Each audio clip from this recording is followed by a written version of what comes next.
I am so grateful to be with you this morning, this afternoon, wherever you find yourself in time right now. And you may notice that I'm in a different outfit than I just was in that song. And I wanted to just share with you that we've been trying out some different things, and the band and I got together last weekend and recorded a bunch of tunes, and I'm just so grateful that we get to continue to dig up the creative juices of spirit and make our time together work and inspire and support everybody in their wellness and in standing on the side of love, standing on the side of spirit. And like we're going to talk about today, returning to spirit as the sacred source and center of all that is. And I wanted to share with you that yesterday I was irrigating my garden. I live in the North Valley of Albuquerque, and we have flood irrigation from the acequias. And I was irrigating in the rain yesterday. And it seemed counterintuitive to be flooding my yard while it was thunderstorming. And then I really thought about how if we choose to look beneath the surface of things, on the surface of my soil and on my ground, it seemed fine. It didn't seem like it needed any more water. It was wet. It was raining. We're good. And yet, looking beneath the surface, looking a little deeper, just going a couple more inches down into my soil, there was absolutely a need for more water. There was a deeper need beneath the surface that I could only attend to if I took the time to look, if I took the time to notice what was going on beneath the surface. Ernest Holmes, the founder of Science of Mind, says in the main text, "We have made a riddle out of simplicity. Therefore we have not read the sermons written in the stones, nor interpreted the light of love running through life. To return to a sane simplicity is one of the first and most important things to do." To return to a sane simplicity. I imagine this time is one of the greatest invitations many of us have received in our life, to return to a sane simplicity. To actually let ourselves slow down enough, to let ourselves pull our attention in from all the noise and the chaos and the busyness and the rushing and the just insane amounts of information that is always coming at us through all of these different channels and social media and news and television and Netflix and Hulu and whatever else. But to return to a sane simplicity and to read the sermons written in the stones. To return to a sane simplicity, to watch the nature of life itself literally growing right before our eyes. To return to those simple truths that we are surrounded by in every moment, that are speaking to us and telling us what it actually needs. And that is how we can connect to the wisdom that Spirit has for us, that Spirit is for us, that Spirit is as us. Much like actually slowing down long enough and taking the time to pause and pull some dirt aside to see, oh, yes, water's needed here. What a simple thing to do. You know, I could have spent a bunch of time, which if you garden or grow anything, you know that you can actually wind yourself up into all kinds of trying to figure out, like, what's the right thing? Should I plant that there? Does it need water? How often should I water? Should I soak or hose? Should I drip irrigate? Wah! You can really wind yourself up. But the simple answer, the simple guidance is actually getting down into that soil and pulling it aside and going, oh, water. And allowing life itself to show us what it needs. In the book we've been reading this month by Mark Nepo, More Together Than Alone, I wanted to share a really key insight that I read this week when I was looking through the book. He says, regardless of where you're drawn to look, the practice of staying connected to life reveals the larger frame of all that joins us. If we can't stay open to all that is larger than us, we will live from a self-centered frame of reference that will narrow our range of experience. I believe this is what Ernest Holmes was talking about. That there is a nature in life, there is this infinite knowingness, this divine oneness that we speak about in our spiritual circles, in our classes, in our groups. But it is larger than us. And we must be willing to widen our frame. Our frame of reference cannot just be centered in my own experience, in my own wackadoodle running around in my head. I must be willing to open myself to that larger frame of reference, to that infinite knowingness.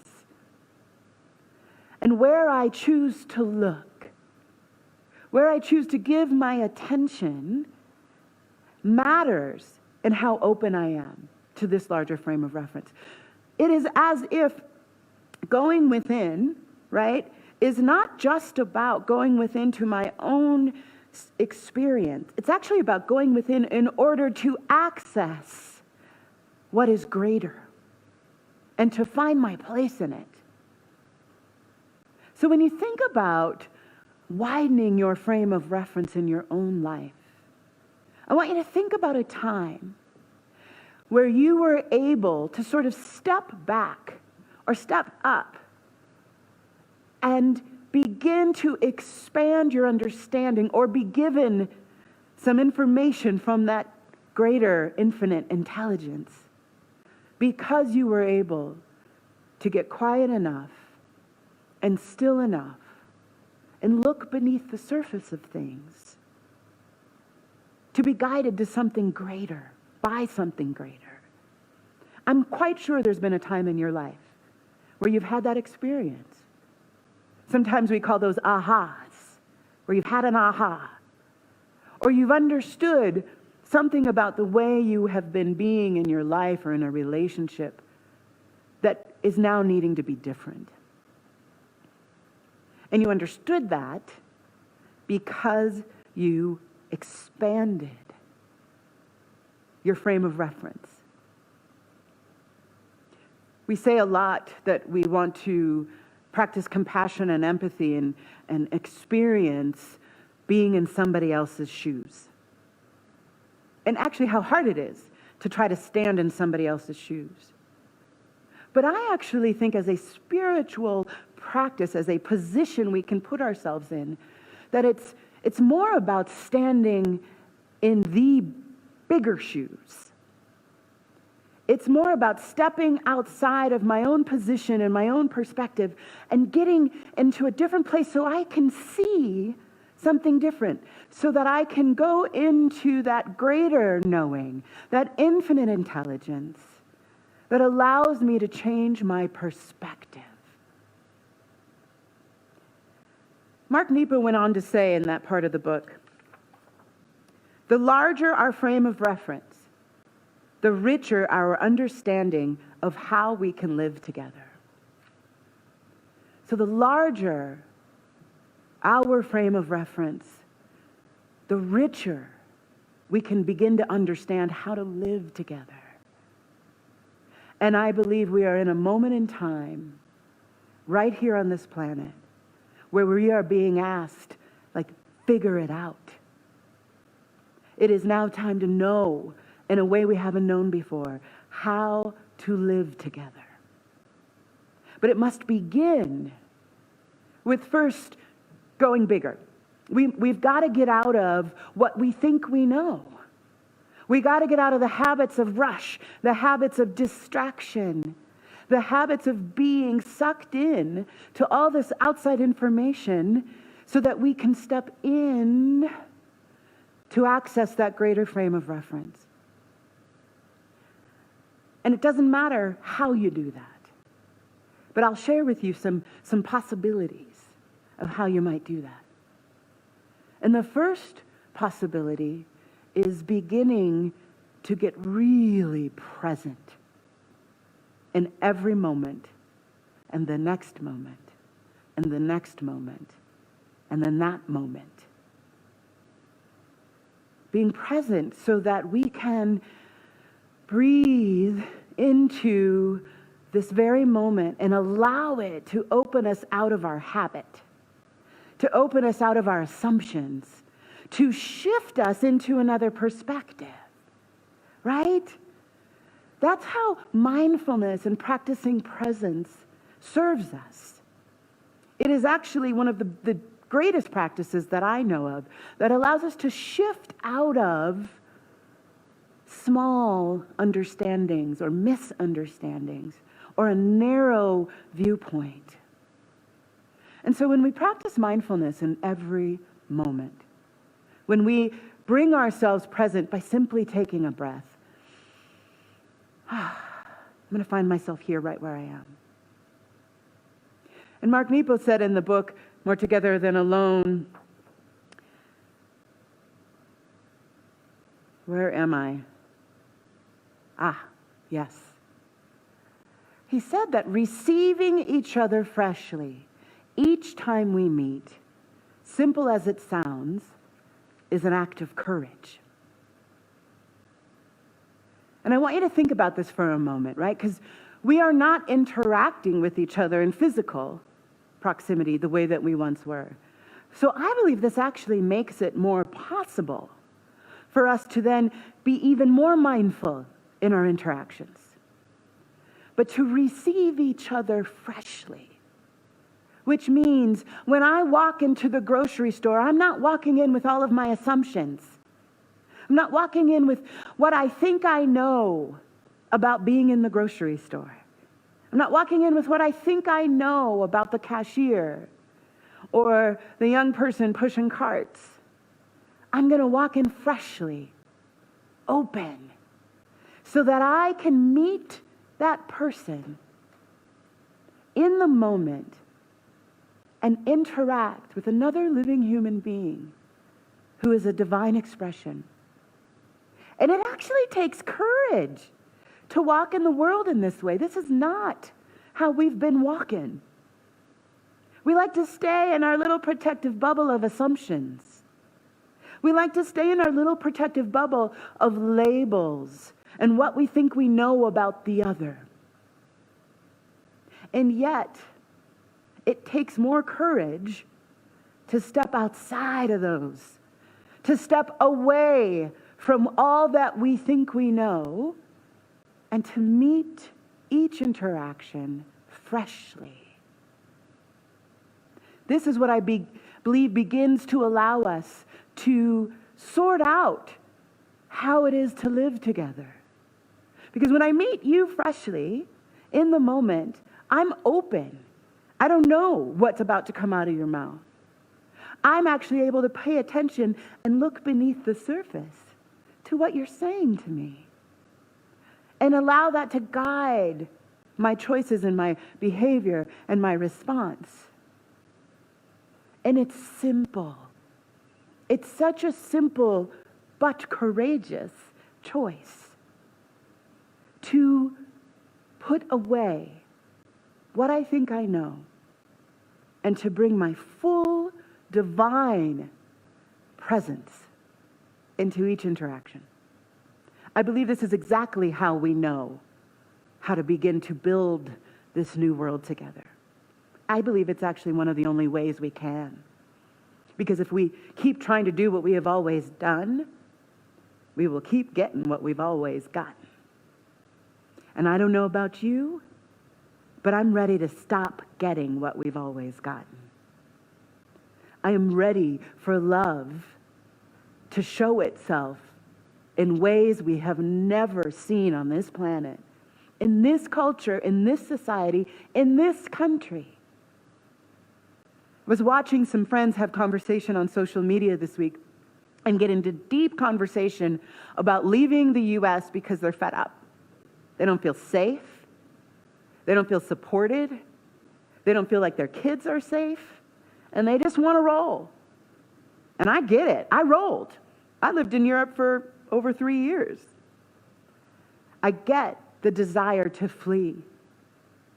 But I wonder if we can gather up the courage to bring our full presence to this moment in this country, on this soil, or whatever country or soil you find yourself in. And we bring ourselves to it fully, with all the courage and divine intelligence that is available to us in us. If that is not the very thing that changes it all. I believe so deeply in the divine nature that we each have, that we each came to this planet with, and that we each have been called to bring forward in our unique and authentic and beautiful, gorgeous ways. I believe so fully in the power of that, that I believe it is the only thing that actually is going to give us the juice and the power to make the changes we all want to see. Ernest Holmes went on to say in the Science of Mind text, all people receive some light, and this light is always the same light. There is one nature diffused throughout all nature, one God incarnated in all peoples. He went on to say this divine incarnation is inherent in our nature, in all of our natures. I'm adding that part. We are immersed in this infinite knowingness. The question is, how much of this reality are we going to express in our own lives? How much of the infinite possibility, how much of the infinite power of the greatest power in the universe, love, are you and I going to express in our lives? Which brings me back to what Mark Nepo was saying. It isn't until we increase our frame of reference and bring ourselves closer to life that we then can have the rich understanding of how to live together. These are not two different things. This infinite reality, this infinite knowingness, this divine intelligence, this divine nature, and life. It's not one over here and one over here. It is one and the same. It is who we are. It is what we are made of. It is the life we share together, and bigger than that. And it is our relationship to that divinity and our willingness to be so present and so filled with truth, with the wisdom of our own souls, that we can then bring our voices to the conversation of our lives right now, right? We are in the greatest conversation we've ever been in my lifetime. Which is like, how can we build a greater society than we've had before? How can we care for one another in a way that we haven't yet? How can we educate our children in a way that supports all families, all teachers? How can we use our resources in a way that's sustainable for this planet and meets the needs of all the creatures walking this earth? These are huge questions, and they require our attention.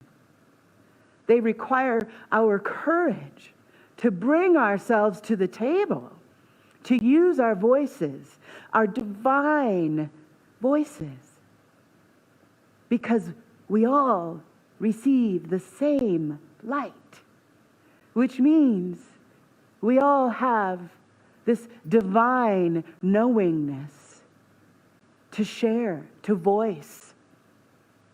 And I believe it's our responsibility, it's our duty in this time, to use that voice, to connect to it, to look beneath the surface of our own being and see what's needed and respond to that to look underneath the surface of our collective being and see what's needed and respond to that. You know, I spend a lot of time out in my garden, out in my yard. And one of the things I've been learning a lot about this last year is about that in order to grow a healthy garden, you must feed the soil.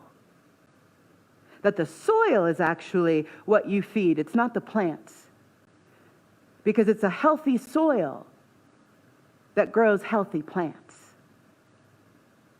And in the context of the cosmology and theology of science of mind, the idea is our thoughts move through the soil of our souls.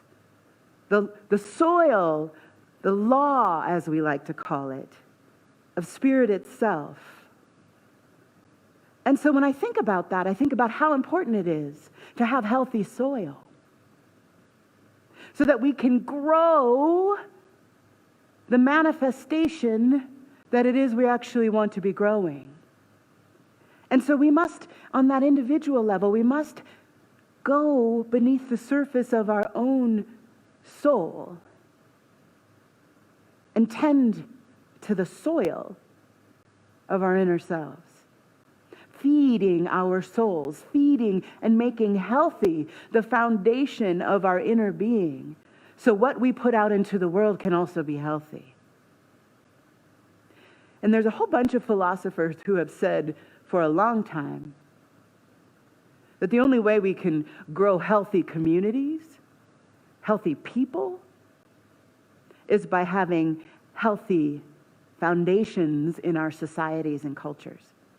That we can't grow healthy plants without healthy soil. We can't grow healthy people without a healthy society. And that looking around at the level of violence and chaos that people are demonstrating is an indication of an unhealthy soil. People don't come onto the planet with that kind of nature. It is grown. And one of the things I've also learned in my gardening and through the permaculture study I've been in for well over a year now is that there are these kinds of plants that you can add into your garden that are called beneficials. And they're beneficials for all kinds of reasons. But you want to put a lot of them, especially when you are building and feeding your soil. And these plants do all kinds of things. They deeply root themselves into the deep ground where it is nutrient and mineral rich. And then through their roots, they pull up those nutrients and those minerals, and they feed their neighbors. Some plants are so prolific that they cover the ground in order to keep moisture in and to balance the temperatures, which help out the neighbors.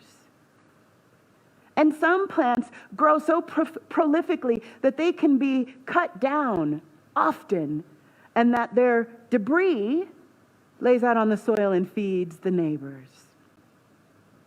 And so I was thinking a lot about what is ours to do as a spiritual community, as spiritual people. I believe what is ours to do right now in this time is to be a beneficial, is to do that inner work, to dig our roots deep down into the foundation of spirit by returning to these simple practices of mindfulness and presence so that we can be a beneficial presence to our neighbors. So we can be that place of light and love, creating a healthier society. But it begins with us, because the good news is we're not vegetables. We are conscious human beings who have choice. And we have a choice to get ourselves healthy by choosing what we pay attention to reading the sermons in the stones, to watching light and love run through all of life, right around us, wherever we find ourselves. And so I want to share a practice with you that will allow you to do that in any setting, whether you have got your eyes closed and you're turned within, whether you're in a mindful conversation, or whether you find yourself in a garden or on a walk or just sitting at your window. I want you to count 10 things that you can notice. You take the time, even as you're walking into the grocery store, to notice 10 beautiful, spirit-filled things that allow you to shift your frame of reference to that something greater, so that you can be a beneficial presence. We are called right now, y'all. It is not complicated. It is quite simple, and it takes courage. So if you are ready to anchor this in prayer with me and commit yourself to the courage required to be a beneficial presence right here in your neighborhoods, in your family, let us anchor this in prayer. What I know for sure is there is one infinite intelligence, there is one divine love, and it is the whole reason we are here. We are made of it, it is breathing us, we are breathing it. It is what we know, and it is what we are learning. It is what we see, and it is what we are growing into. And it is always working for good in us, through us, as us. And so I know that each of us is that place of good. Each of us is that meeting of life itself, growing each other, benefiting each other, better and better and better. Transforming the communities we find ourselves into the healthy ground we want to create for the next generation and for those who are with us right now and for all of those to come. And I am so grateful that Spirit knows exactly what it's doing by placing each of us here right now in this time to be that beneficial presence. So I just rest in that divine intelligence. I rest in that infinite knowingness, knowing that it is already unfolding perfectly.